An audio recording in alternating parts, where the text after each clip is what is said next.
before I start a book, I need a hook. I mean, a lot of people, I think, start with a vision of a character. They have a vision of a place. But before I begin, I need an incident or a what if.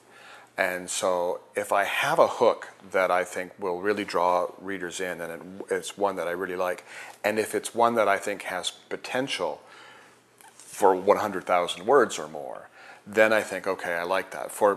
Let's talk about when I did a novel called No Time for Goodbye. When I woke up at 5 o'clock in the morning, an idea just came to me. And that's often how they come. I mean, if you kind of search for an idea or struggle to get one, they often don't happen. But you just kind of have to wait sometimes for just something to hit you. And you don't know where it comes from, but you're grateful when it happens. And so I woke up and I thought, a girl has a huge fight with her parents. She's 14 years old. She's been out drinking. She's been out with a boy her parents don't approve of. And so when she gets home, there's a huge fight. She goes to bed. And when she wakes up the next morning, the house is empty. Her mother's gone. Her father's gone. Her brother's missing. And 25 years go by, and she's never known what happened to her family in that night. Were they killed? Did someone come to the house and take them away and kill them and somehow miss her because she was passed out? Or did her family decide to leave and not take her with them? And which would be worse?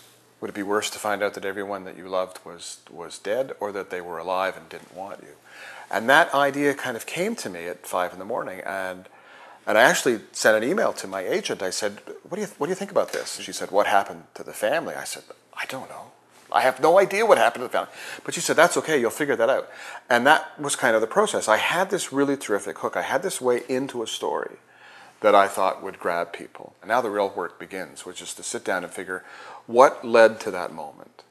What was it? What did happen to the family? And once you know what happened to the family, well, why did that happen? I mean, who were the people that made that happen? And so then you start making notes and think, what led to this what if that I came up with? And so I'll start making lots of notes and thinking, well, there's this character and there's this and it could be this and so forth. And once I have a fairly good idea of my endpoint, of what it is that actually did happen, that the reader will not find out, for some time. Once I have that, I generally think I'm just going to start writing. I'm writing with a rough plan. I'm not writing with a complete detailed outline, but I have a rough idea of where I'm going. But I get frustrated trying to outline too much of it ahead of time because I find I can't see the opportunities that exist in a story until I start writing it. So once I get into it, and I have this kind of a spine that I know I'm going to start here and end up here, but I get going and I think, oh, I could kind of diverge, I could do this, and then I can come back, and I can go this, and I can do this. And those opportunities present themselves as I write. So then I get into it. And that's pretty much the process that I've followed for most of my books since that one in particular. It's waiting for that really wonderful hook, that what if that gets you into a story.